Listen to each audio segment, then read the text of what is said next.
Hi friends, இந்த வீடியோவில் நம்ம என்ன பார்க்க போகிறோம்னு சொன்னால், எப்படி நம்ம ஒரு React.js அப்ளிகேஷன்ஸை நம்மளோட கம்ப்யூட்டரில் இன்ஸ்டால் பண்ணிக்கிறது, அதாவது ப்ராஜெக்ட் எப்படி க்ரியேட் பண்ணிக்கிறங்கிற சம்மந்தமாக தான் நம்ம பார்க்க போகிறோம்.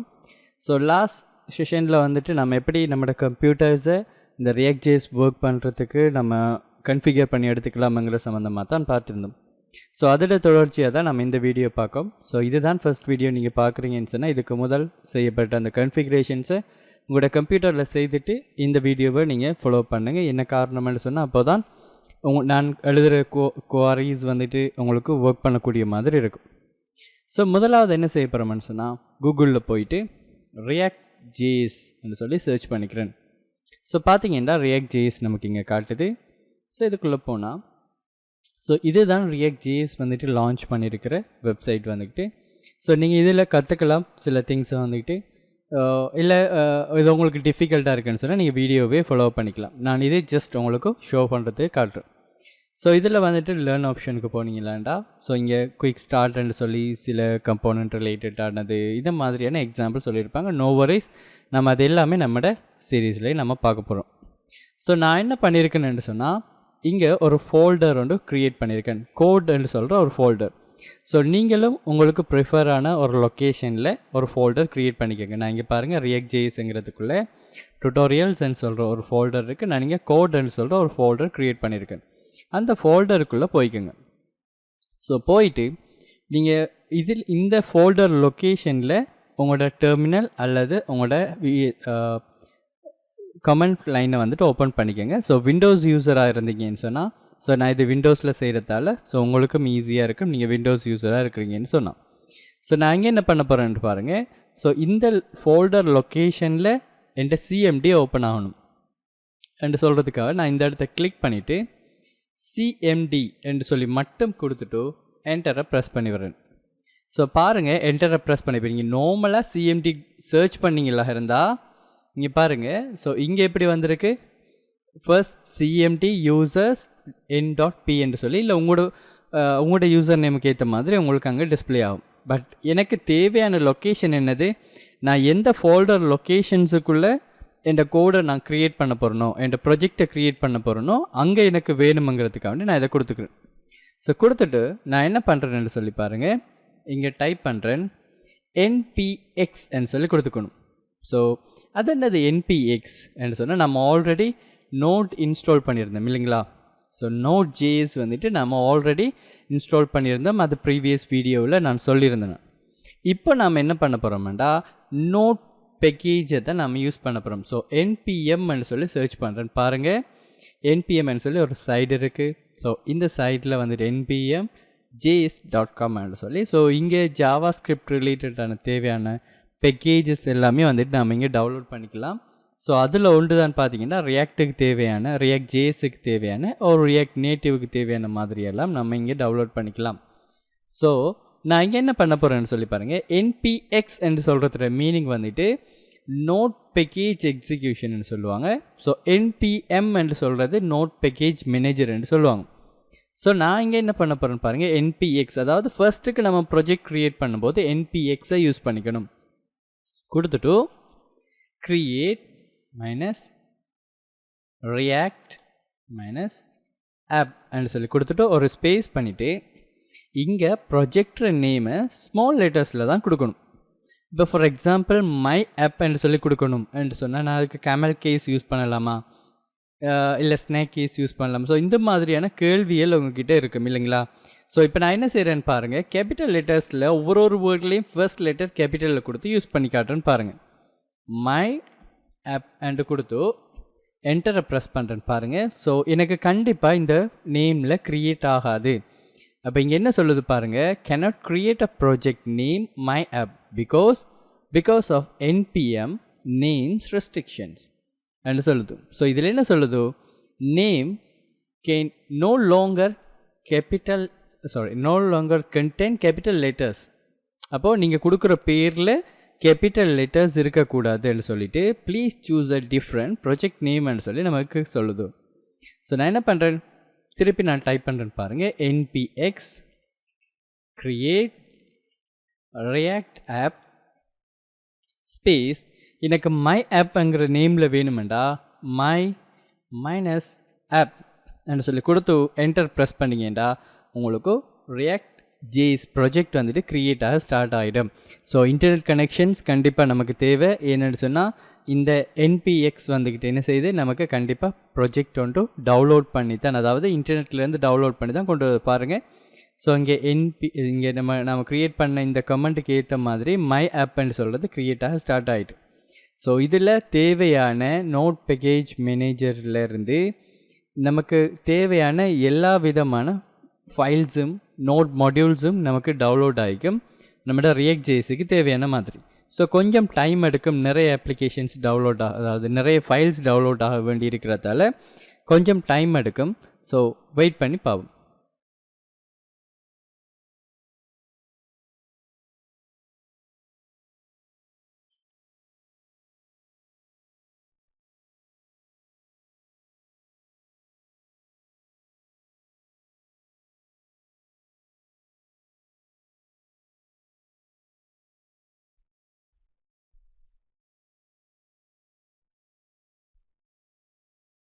ஓகே, ஸோ நமக்கு என்ன செஞ்சுட்டு இப்போ நம்ம இன்ஸ்டால் பண்ணது வந்துட்டு பர்ஃபெக்டாகவே இன்ஸ்டால் ஆகிடுச்சு. ஸோ நமக்கு தேவையான மாதிரியான எல்லா விதமான ஃபைல்ஸுமே டவுன்லோட் ஆகிட்டு பார்த்தீங்கன்னு சொன்னால் இங்கே சக்ஸஸ்ஃபுல்லுக்குரிய எல்லா மெசேஜஸும் நமக்கு வந்துட்டு.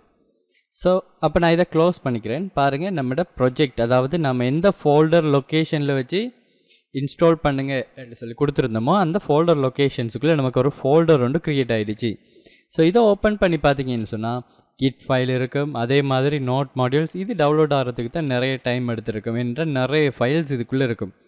ஸோ அடுத்தது பப்ளிக் என்று சொல்லி ஒரு ஃபோல்டர் இருக்கும், அதே மாதிரி சோர்ஸ்ன்னு சொல்லி ஒரு ஃபோல்டர் இருக்கும்.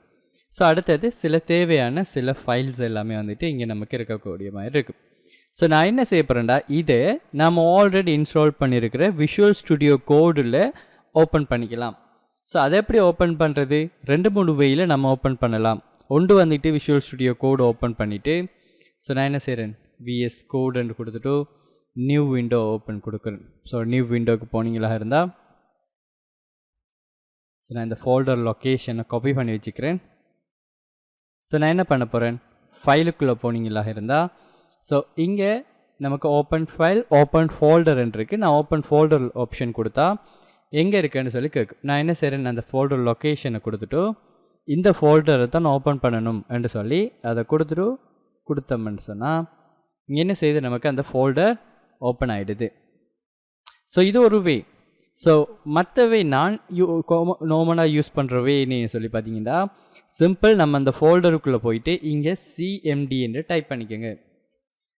So Windows users already Visual Studio Code install பண்ணி வச்சுருந்தீங்களா இருந்தால் இந்த வேலை செய்யும். ஸோ அப்போ நல்லா மேக் ஷூர் பண்ணிக்கணும் நம்மட இந்த ஃபைல் லொக்கேஷன் சரியாக தானே இருக்குது என்று சொல்லி. ஸோ தமிழ் ப்ரோக்ராமருக்குள்ளே டுட்டோரியல்ஸுக்குள்ளே ரியாக்ட் ஜேஎஸுக்குள்ளே கோட் அண்ட் ஃபோல்டருக்குள்ளே மை ஆப்ன்னு சொல்கிற ஃபோல்டர் நான் க்ரியேட் பண்ணி வச்சுருக்கேன். ஸோ எனக்கு அது ஓகே. இதுக்கப்புறம் என்ன செய்யணும்டா, கோட் என்று டைப் பண்ணிவிட்டு ஃபுல் ஸ்டாப் கொடுத்துட்டு என்டரை ப்ரெஸ் பண்ணணும். ஸோ இப்படி ப்ரெஸ் பண்ணாலும் உங்களுக்கு என்ன செய்யும், நான் ஏற்கனவே ஓப்பன் ஃபோல்டர் லொக்கேஷன்ஸ் கொடுத்துருந்தேன் இல்லையா, அந்த வேயில் உங்களுக்கு ஓப்பன் ஆகக்கூடிய மாதிரி இருக்கும். ஸோ பாருங்கள், இதுதான் நம்மட விஷுவல் ஸ்டுடியோ கோடில் நம்ம ஓப்பன் பண்ணியிருக்கிற நம்மட ரியாக்ட் ஜேஎஸ் ப்ராஜெக்ட். இதுதான் அதோட ஸ்ட்ரக்சர், சரிங்களா. ஸோ நமக்கு தேவையான நோட் மாடியூல்ஸ் எல்லாமே, அதாவது ரியாக்ட் ஜேஎஸ்க்கு தேவையானது. இதுக்கப்புறம் நாம் இன்ஸ்டால் பண்ணுறது எல்லாமே இதுக்குள்ளே தான் நமக்கு வந்து என்பிஎம்மில் இன்ஸ்டால் பண்ணுறது எல்லாமே இதுக்குள்ளே தான் வந்து நமக்கு டவுன்லோட் ஆகிருக்கும். அடுத்தது பப்ளிக் ஃபோல்டர் என்று சொல்கிறது என்னன்னு சொல்லி பார்த்தீங்கன்னா இந்த HTML, அதாவது index.html, சரிங்களா. இங்கே இருந்து தான் என்ன செய்ய உங்களுக்கு ஆப் வந்துட்டு ரன் ஆகக்கூடிய மாதிரி இருக்கும், புரியுதுங்களா. ஸோ இப்போ நம்ம ஆப்பில் வந்துக்கிட்டு சில பேசிக்ஸான திங்ஸை நம்ம சேஞ்ச் பண்ணணும்னு சொன்னால் நம்ம இங்கே வந்து சேஞ்ச் பண்ணிக்கலாம். அடுத்தது SRCக்குள்ளே பார்த்தீங்கன்னா மோஸ்ட்லி டெவலப்பர்ஸ் வந்துட்டு ஒர்க் பண்ணுற ஏரியா இவர் தான். ஸோ இதில் மெயினாக நமக்கு டிஃபால்ட்டாக க்ரியேட் ஆகிருக்கிற கம்போனன்ட், இனிமேல் நம்ம பேசும்போது கம்போனன்ட்ங்கிற வேர்ட்ஸ் அடிக்கடி நம்ம யூஸ் பண்ண வேண்டி இருக்கும். அது என்னது கம்போனன்ட் என்று சொல்லி பார்த்தீங்கன்னு சொன்னால், இப்போ நார்மலாக நம்ம ஒரு வெப்சைட் ஒன்று எடுக்க வைங்க. ஸோ அந்த ஒரு வெப்சைட் ஓப்பன் பண்ணுறேன். ஃபார் எக்ஸாம்பிள் நான் என்ன செய்கிறேன், ஒரு பெயிண்ட் வந்து ஓப்பன் பண்ணிக்கிறேன், ஓகேங்களா. இது நம்மளோட பெயிண்ட். ஸோ இதில் ஒரு வெப்சைட் ஒன்று நம்ம ஓப்பன் பண்ணுறோம். இந்த பேஜுக்கு தான் நம்ம வெப்சைட் ஒன்று க்ரியேட் பண்ண போகிறோம். ஸோ இந்த ஸ்க்ரீன் சைஸில் நம்ம பேனர் ஒன்று க்ரியேட் பண்ண வேண்டி வரலாம். சரிங்களா? அதே மாதிரி சைட் பார் க்ரியேட் பண்ண வேண்டி வரலாம். அதுக்கப்புறம் அந்த பேஜ் கண்டெய்னர் ஏரியா வரலாம். அதாவது இந்த ஏரியாக்குள்ளே தான் ஒரு பேஜஸ் மாறக்கூடிய மாதிரியான ஆப்ஷன்ஸ் வரலாம் என்று சொல்லி இப்படி நம்ம பெரிய பெரிய மாதிரி, அதாவது ஒரு பார்ட்டாக நம்ம பிரிக்கக்கிட்டவா இந்த ஒவ்வொரு பார்ட்டையும் நம்ம என்ன செய்யலாம்னா பெரிய பெரிய மெயின் கம்போனன்ட் சொல்கிற அடிப்படையில் நம்ம பிரிக்கலாம். புரியுதுங்களா? அதோட அதுக்குள்ளே இருக்கிற சின்ன சின்ன கம்போனன்ட்ஸும் பாருங்கள். இப்போ நான் அதை சொல்லலையே என்று சொல்லி ஆல்ரெடி ரியாக்ட் தெரிஞ்சாக்கள் மேபி யோசிக்கலாம், என்னது இதை மட்டும் சொல்லி கொடுக்காருன்னு சொல்லி. பட் இதுக்குள்ளே வர சின்ன சின்ன திங்ஸையும் நம்ம கம்போனண்ட்டாக பிரிச்சுக்கலாம். ஸோ நாம் அது எப்படின்னு சொல்லி தான் நம்ம பார்க்க போகிறோம். அப்படி அதாவது இதில் ஒரு அட்வான்டேஜ் என்னது, இந்த கம்போனண்ட் நம்ம யூஸ் பண்ணுறதுல ஒரு அட்வான்டேஜ் என்ன என்று சொல்லி கேட்டிங்கன்னா வெரி சிம்பிள். நம்ம க்ரியேட் பண்ணுற இதில் அட்வான்டேஜ் ரீயூஸ் பண்ணிக்கலாம். இப்போ ஒரே மாதிரியான, இப்போ ஃபார் எக்ஸாம்பிள் இங்கே நம்ம ஒரே மாதிரியான 2 நெவிகேஷன்ஸ் க்ரியேட் பண்ணுறோம்னு சொன்னால், நான் நார்மலாக HTML CSSல நான் இதை எழுதணும் என்று சொன்னால் திருப்பி அதை டூப்ளிகேட் பண்ணி போட வேண்டி வரும். ஆனால் ரியாக்ட் ஜேஎஸில் நாம் இந்த மாதிரி செய்ய வேண்டிய அவசியம் கிடையாது. இப்போ இங்கே நாம் யூஸ் பண்ணுற இதே டிசைனை அதே மாதிரி நம்மளோட கண்டென்ட் மாதிரி அடுத்த டிசைனை நம்ம கொண்டு வந்துக்கலாம். புரியுதுங்களா? ஸோ இந்த மாதிரி நாம் என்ன செய்துக்கலாம்டா, இந்த கம்போனன்ட் பேஸில் ஒர்க் பண்ணக்கிட்டவா நமக்கு இது ரொம்ப ரொம்ப ஈஸியான ஒரு வேயாக இருக்கக்கூடிய மாதிரி இருக்கும். ஸோ நோ வரி, நம்ம இப்போ தான் ப்ராஜெக்டே க்ரியேட் பண்ணியிருக்கோம். நம்ம நிறைய விஷயம் நம்ம கற்றுக்குவோம். ஆனால் கம்போனன்ட்னு சொல்கிறது யோசிச்சுக்கங்க, ஒவ்வொரு பட்டன்ஸ் இருக்குன்னு ஒரு 3 பட்டன் இருக்குன்னு எல்லாத்துக்கும் சேர்த்த மாதிரி ஒரு பேரில் பட்டன் என்று சொல்கிற ஒரு பேரில் ஒரு கம்போனன்ட் க்ரியேட் பண்ணிக்குவோம். அதுக்கப்புறம் அது அந்த பட்டன்ட நேம், அந்த பட்டன்ட கலர், அந்த பட்டன்ட ஃபங்க்ஷன்ஸ் எல்லாம் மாறுற மாதிரி நம்ம செய்யலாம். நோ வரி, ஸ்டெப் பை ஸ்டெப்பாக பார்க்கலாம். ஸோ அப்போ பேசிக்காக க்ரியேட் ஆகிருக்கிற கம்போனன்ட் தான் இவர். ஸோ இங்கே இன்னொரு ஃபைலில் இருந்து நம்ம ஏதாவது இங்கே கொண்டு வர போகிறோம். இப்போ உதாரணமாக app.jsல தான் நம்ம இங்கே இருக்கோம். ஆனால் நம்ம இதுக்குரிய டிசைன்ஸ் எல்லாமே வந்துக்கிட்டு app.css என்று சொல்கிற ஃபைலில் இருந்து வருதுன்னு சொன்னால் நாம் இங்கே இம்போர்ட் பண்ணுவோம். புரியுதுங்களா? அதே மாதிரி இம்போர்ட் பண்ணும்போது சில நேம்ஸ் கொடுத்தும் நம்ம இம்போர்ட் பண்ணுவோம். பாருங்கள், சிஎஸ்எஸ்ஸுக்கு நம்ம நேம் கொடுக்க இல்லை, ஆனால் இந்த எஸ்விஜி ஃபைலுக்கு லொகோன்னு சொல்கிற பேர் கொடுத்துருக்கோம். அது ஏன் குழம்பிட வேணாம், ரொம்ப ஈஸி. நம்ம அது என்னன்னு சொல்லியும் ஸ்டெப் பை ஸ்டெப்பாக நம்ம பார்ப்போம். நம்ம இதெல்லாம் ரிமூவ் பண்ணிப்போட்டு ஸ்க்ராட்சில் இருந்து தான் நம்ம கோடிங் எழுதவே ஸ்டார்ட் பண்ண போகிறோம். ஸோ அதால் நீங்கள் அதை பற்றி ஒரி பண்ண வேண்டிய அவசியமே கிடையாது. அடுத்தது பார்த்தீங்களா இருந்தால், அப்போ நம்ம பார்த்த app.css இது தான். சரிங்களா? இப்போ டிஃபால்ட்டாக ஒரு ஸ்டைல் ஒன்று கொண்டு வந்திருப்பாங்க, அதுக்குரிய திங்ஸ் தான் இது. அடுத்தது டெஸ்ட் ரிலேட்டட் திங்ஸ். ஸோ இதையும் நாம் பார்ப்போம். அடுத்தது index.cssல ஃபைல், அதே மாதிரி index.jsல ஃபைல். சரிங்களா? ஸோ இங்கே index.js தான் பார்த்தீங்களா இருந்தால் இங்கே ஒர்க் பண்ணக்கூடிய முதலாவதால் இருப்பார், அதாவது ரூட் கம்போனண்ட்டாக இருப்பார் வந்து. ஸோ நார்மலாகவே ரியாக்டை பொறுத்தவரையில் எப்படி ஒர்க் பண்ணப்படும்னு சொன்னால் ஒரு ட்ரீ ஷேப்பில் தான் போகக்கூடிய மாதிரி இருக்கும். ஸோ ஃபார் எக்ஸாம்பிள், ஸோ இவர் தான் மெயினான ரூட் கம்போனன்ட். இதுக்குள்ளே சில டைப்ஸ் ஆஃப் கம்போனன்ட்ஸ் நம்ம கொண்டு வந்துக்கலாம். சரிங்களா? இவர் ஒரு கம்போனன்ட், இது ஒரு கம்போனன்ட். நான் இப்போ கூடுதலாக ட்ரா பண்ணலை, இப்படி கம்போனன்ட்ஸ் இருக்குன்னு வைங்க. ஸோ இந்த கம்போனண்ட்லேருந்து இவங்க எல்லாருமே கனெக்ட் ஆகிருப்பாங்க. அப்போது இந்த ரூட் கம்போனண்ட்டை பொறுத்தவரையில் உதாரணமாக இவர் வந்துக்கிட்டு நேவிகேஷன் பாராக இருப்பார். புரியுதுங்களா? ஸோ இவர் வந்துக்கிட்டு ஏதாவது ஸ்லைடராக இருப்பார், ஒரு வெப்சைட்டுன்னு சொல்லி எடுப்போமே. அதுக்கப்புறம் இவங்க வந்துக்கிட்டு வேறு ஏதாவது கண்டென்ட், கீழே வரக்கூடிய கண்டென்ட், இல்லாட்டி ஒரு ஃபோம், இந்த மாதிரி. அப்போ பாருங்கள், தனித்தனி கம்போனன்ட்ஸ் இதோட கனெக்டாக இருப்பாங்க. அப்போ இந்த கம்போனன்ட் பில்ட் பண்ணுறதுக்கு அவருக்கு சில சப் கம்போனன்ட்ஸ் எல்லாம் யூஸ் பண்ணியிருப்பாங்க. புரியுதுங்களா? ஸோ இப்படி ஒரு ட்ரீ மாதிரி நமக்கு என்ன செய்யுமான்னு சொல்லி பார்த்தீங்கன்னா இந்த கம்போனண்ட்டை சேர்த்து நம்ம கொண்டு வந்துக்கிட்டே இருப்போம். அது என்ன, இதில் ஒரு அட்வான்டேஜ் என்ன, இதில் என்ன டிஸ்அட்வான்டேஜஸ் இருக்குது, இதை எப்படி ஹேண்டில் பண்ணுறதுங்கிறது எல்லாமே நாம் என்ன செய்வோம்னு சொன்னால் எந்த ஒரு இஷ்யூவும் இல்லாமல் நம்ம சிம்பிளாக, அதாவது உங்களுக்கு புரியக்கூடிய மாதிரி சிம்பிளாக இந்த செஷன் வந்துட்டு உங்களுக்கு இருக்கக்கூடிய மாதிரி இருக்கும். ஸோ நீங்கள் அதை அப்படியே கண்டினியூவாக பார்த்துட்டு ப்ராக்டிஸ் பண்ணிவிட்டு வாங்க. ஸோ ஒவ்வொரு வாட்டியும் நம்ம ஒரு விஷயத்தை கற்றுக்கும் போது கண்டிப்பாக அதை ப்ராக்டிஸ் பண்ணிங்களா இருந்தால் உங்களுக்கு அது ஈஸியாக புரியக்கூடிய மாதிரி இருக்கும். ஸோ ப்ராக்டிஸ் பண்ணாமல் நம்ம அடுத்த சீரீஸ் நம்ம பார்க்க ஆரம்பித்தோம்னு சொன்னால் கண்டிப்பாக நமக்கு அது விளங்காத மாதிரி தான் இருக்கும். ஸோ ரியாக்ட் ஜேஸ் வந்துக்கிட்டு ரொம்ப ரொம்ப ரொம்ப யூஸ்ஃபுல்லான ஒரு டெக்னாலஜி. பட் அதை நம்ம கற்றுக்கிட்டவா சில டிஃபிகல்ட்டிஸ் இருக்குது. மீண்டும் நம்ம எல்லாராலையும் இது கற்றுக்க இயலுமா, எல்லாராலையும் செய்ய இயலுமாண்டா நீங்கள் எந்த அளவுக்கு எஃபர்ட் போடுறீங்களோ அந்த அளவுக்கு உங்களால் செய்யக்கூடிய மாதிரி இருக்கும். ஸோ நம்ம இதில் பார்த்துருந்தோம் இல்லைங்களா. ஸோ app.jsல logo.svg என்று சொல்லியிருந்துருக்கு. ஸோ அந்த எஸ்விஜி ஃபைல் தான் இது. ஸோ அடுத்தது சில ஃபைல்ஸ் வந்துட்டு இங்கே உங்களுக்கு இருக்கும். ஸோ இதெல்லாம் என்னங்கிறது நம்ம ஒன் பை ஒன்னாக பார்ப்போம். ஸோ இப்போ நான் ரொம்பவே கம்ப்ளிகேட்டட் பண்ணிக்கல. ஸோ இந்த ஃபைல் தான் இப்போதைக்கு இருக்கிற மெயின் ஃபைல். என்ன காரணம்னா index.jsல இந்த கம்போனண்ட்டை கால் பண்ணியிருக்கேன். அப்போ பாருங்கள். ஸோ ஆல்ரெடி HTML CSS படித்தாக்களுக்கு தெரிஞ்சிருக்கும். HTML CSSல நம்ம இங்கே ஒரு ஒரு டேக் ஒன்று கால் பண்ணுற மாதிரி தான் நீங்கள் நம்ம கம்போனன்ட் க்ரியேட் பண்ண போகிறோம். அதாவது பாருங்கள், app.js என்று சொல்லி சில கோட்ஸ் எழுதியிருக்கும். இவருக்கு பேர் கம்போனன்ட், அதை ஃபங்க்ஷனல் கம்போனன்ட் சொல்லுவாங்க. ஏன்டா ஃபங்க்ஷன் பேஸில் நம்ம க்ரியேட் பண்ணியிருக்கோம். ரியாக்ட் ஜேஸை பொறுத்தவரையில் 2 டைப்ஸ் ஆஃப் கம்போனன்ட் இருந்தது. ஆனால் மோஸ்ட்லி இப்போ யூஸ் பண்ணுற கம்போனன்ட் என்னென்னா ஃபங்க்ஷனல் கம்போனன்ட் தான். கிளாஸ் கம்போனண்ட்டும் இருக்குது, பட் அது இப்போ யாருமே யூஸ் பண்ணுறது கிடையாது மோஸ்ட்லி. ஸோ சில ட்ரெடிஷ்னல் வேயில் ப்ரீவியஸ் வேர்ஷன் யூஸ் பண்ணுறாக்கள் ஆல்ரெடி அதில் பில்ட் பண்ணியிருந்தால் அதை மெயின்டைன் பண்ணுறதுக்கு செய்வாங்களே தவிர வேணுண்டா அதை விட கம்பேரிட்டிவ்லி அப்போ ஏன் அது யூஸ் பண்ணாமல் போயிடுச்சுட்டா கம்பேரிட்டிவ்லி கிளாஸ் கம்போனண்ட்டை விட ஃபங்க்ஷனல் கம்போனண்ட்டில் நம்ம என்ன செய்துக்கலாம்னு சொன்னால் ஈஸியாக சில வேலைகளை செய்துக்கக்கூடிய மாதிரி இருக்கும் கம்பேரிட்டிவ்லி. அப்போ இது ஃபங்க்ஷனல் கம்போனன்ட். அப்போது நார்மலாக நம்ம கம்போனன்ட் இப்போ கதைச்சாலே போதும், ஸ்பெசிஃபிக்காக ஃபங்க்ஷனல் கம்போனன்ட்டு சொல்ல வேண்டிய அவசியம் இல்லை. ஏனெண்டா அது வந்துக்கிட்டு நார்மலாகவே இல்லாமல் போயிடுச்சு. புரியுதுங்களா. ஸோ இப்போ டெவலப்பர்ஸ் எல்லாமே வந்துக்கிட்டு ஃபங்க்ஷனல் கம்போனன்ட் தான் மோஸ்ட்லி யூஸ் பண்ணுறாங்க. ஸோ இப்போ நான் ஒரு கோடிங் எழுதியிருக்கேன்.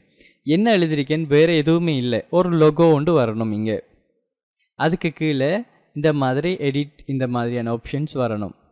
அதுக்கப்புறம் ஒரு லிங்க் வரணும், அதில் ரியாக்ட் என்று சொல்கிற ஆப்ஷன்ஸ் வரணும்னு சொல்லி ஒரு நம்ம பேசிக்ஸான HTML கோட்ஸ் யூஸ் பண்ணி எழுதியிருக்கோம். பட் அது ஆக்சுவல் HTML கோட்ஸ் கிடையாது. பட் அதை இன்னிங்கிறது நம்ம பார்ப்போம். பட் நம்ம HTML தெரியுமாட்டா நீங்கள் இங்கே எழுத ஆரம்பிச்சிங்கன்னா வரும். ஆனால் HTMLல நம்ம கிளாஸ் என்று கொடுத்துருப்போம், இங்கே கிளாஸ் நேம் என்று தான் நம்ம கொடுக்கணும். ஸோ நான் ஆல்ரெடி சொல்லியிருந்தேன் இது ஆக்சுவல் HTML கிடையாது, ஆனால் HTML மாதிரியான ஒரு வேலை. சரிங்களா. ஸோ இதை நம்ம என்னன்னு சொல்லி டீட்டெயிலாக பார்ப்போம். பட் நோ வரிஸ், சின்ன சின்ன வேர்ட்ஸ் தான் மாற்ற வேண்டியிருக்கு, மற்றபடிக்கு எல்லாமே சேம். பாருங்கள், இமேஜில் SRC சேம், ஆனால் இங்கே கிளாஸ் நேம்னு சொல்லி கொடுத்துருக்கு. ஸோ இப்படி சின்ன சின்ன சேஞ்சஸ் இருக்குது. இவரை நம்ம ரன் பண்ணணும். இது எப்படி நம்ம இதில் அவுட்புட் பார்க்கலாம்டா, ஜாவா ஸ்கிரிப்ட் எப்படி நான் ரன் பண்ணுறது, HTML ஃபைலண்டா அதை டபுள் கிளிக் பண்ணால் ப்ரௌசரில் ஓப்பன் ஆகும், நான் பார்த்துக்கலாம். ஆனால் ஜாவா ஸ்கிரிப்ட் ஃபைல் எப்படி பார்க்குறது என்று சொல்லி பார்த்தீங்கன்னா வெரி சிம்பிள். ஸோ உங்களோட ப்ரௌசர் உங்களோட VS கோடில் டெர்மினல்னு சொல்கிற ஒரு ஆப்ஷன் இருக்கும். சரிங்களா. அதில் போயிட்டு நியூ டெர்மினல் அண்ட் ஆப்ஷன்ஸ் இருக்குது, அதை கொடுத்துக்கோங்க. ஸோ கொடுத்ததும் லோட் ஆகி உங்களுக்கு நீங்கள் உங்களோட அதே ஃபைல் லொக்கேஷன் நீங்கள் காட்டுதான்னு பார்த்துக்கோங்க. ஸோ மை ஆப்ன்னு சொல்கிற இந்த ஃபைல் லொக்கேஷன்ஸ் காட்டுது. ஒரே ப்ராஜெக்ட் தான் நம்ம இங்கே யூஸ் பண்ண போகிறோம். ஸோ அதால் நோ வரிஸ். ஸோ நான் இங்கே என்ன செய்கிறேன், இங்கே NPM நம்ம ஏற்கனவே NPX யூஸ் பண்ணோம், இங்கே NPM யூஸ் பண்ணுறோம். பாருங்கள், நோட் பேக்கேஜ் மேனேஜர் ஸ்டார்ட் என்று கொடுத்து என்டரை ப்ரெஸ் பண்ணதும் என்ன செய்யும், நம்ம ஆல்ரெடி நோட் இன்ஸ்டால் பண்ணி வச்சுருந்தோம் இல்லைங்களா. ஸோ அது வந்துக்கிட்டு நமக்கு என்ன பண்ண போகுதுன்னு சொன்னால் நம்மளோட ரியாக்ட் ப்ராஜெக்ட், அதாவது ரியாக்ட் JS ப்ராஜெக்டை எக்ஸிக்யூட் பண்ண விடும். ஸோ கொஞ்சம் வெயிட் பண்ணுங்கள். ஸோ இது அப்படியே லோட் ஆகி உங்களுக்கு ப்ரௌசரில் ஓப்பன் பண்ணி காட்டு பாருங்கள். ஸோ சர்வரில் இன்னும் ஓப்பன் ஆகிட்டு போர்ட் நம்பர் பார்த்தீங்கன்னா 3000 சொல்லி போர்ட் நம்பர் இருக்கும். ஸோ லோக்கல் ஹோஸ்ட் என்று சொல்லி வந்து 3000 சொல்கிற போர்ட் நம்பரில் நம்மளோட ரியாக்ட் JS ப்ராஜெக்ட் வந்துக்கிட்டு வேலை செய்யக்கூடிய மாதிரி இருக்கும். ஸோ பாருங்கள், இது தான் அங்கே இருந்தது, இதுதான் அந்த SVG ஃபைல், இமேஜ் ஃபைல். அதுக்கப்புறம் இந்த எடிட் SRCன்னு சொல்கிற இதை வந்துட்டு கொடுத்துருந்தவங்க. அதுக்கப்புறம் இதை கிளிக் பண்ணால் இந்த ரியாக்ட் சம்மந்தமாக லேர்ன் பண்ணுறதுக்குரிய அந்த பேஜுக்கு, அதாவது இப்போ நான் கிளிக் பண்ணி காட்டுறேன்னு பாருங்கள், அந்த வெப்சைட்டுக்கு கொண்டு போய் விடும். புரியுதுங்களா? ஸோ இதுதான் நாம் இப்போ பார்த்த இந்த வெப்சைட். நான் இங்கே என்ன பண்ண போகிறேன், இதில் இருக்கிற எல்லாருமே எனக்கு தேவையில்லை. நான் என்ன செய்கிறேன், ஹெட் அவ்வளோத்தையும் ரிமூவ் பண்ணுறேன், எனக்கு வேணாம். அதே மாதிரி இந்த லோகோ, அதாவது இங்கே பாருங்கள், யூஸ் பண்ணலை. இப்போ நான் இங்கேருந்து ரிமூவ் பண்ணிட்டேன். ரிமூவ் பண்ணதால் இங்கே பாருங்கள் லைட்டாக அந்த கலர் மங்கின மாதிரி காட்டும். ஸோ அப்படி காட்டுதல் என்ன அர்த்தம், நீங்கள் அதை எங்கேயுமே யூஸ் பண்ணலைன்னு சொல்லி அர்த்தம். அதையும் கொடுத்துட்டேன். அடுத்ததாக என்ன பண்ண போகிறேன்டா, இந்த app.csக்குள்ளே போயிட்டு எனக்கு இங்கே இருக்கிற டிஃபால்ட்டாக நீங்கள் எழுதி வச்சுருந்த எந்த சிஎஸ்எஸ்ஸுமே வேணாம், நான் அதை ரிமூவ் பண்ணிட்டேன் என்று சொல்கிறதையும் கொடுத்துட்டு இங்கே என்ன செய்ய போகிறேன், நான் H1 டேக்கில் தமிழ் ப்ரோக்ராமர் சொல்லி கொடுத்துட்டு சேவ் பண்ணிவிட்டு திருப்பி போய் பார்க்கன்னு பாருங்கள். தமிழ் ப்ரோக்ராமர்னு சொல்லி நமக்குரிய இந்த டெக்ஸ்ட் டிஸ்பிளே ஆகக்கூடிய மாதிரி இருக்கும். அப்போ எல்லாமே அழிஞ்சு நான் கொடுத்த தமிழ் ப்ரோக்ராமர் எனக்கு என்ன செய்யுது, இங்கே ஒர்க் பண்ணக்கூடிய மாதிரி இருக்குது.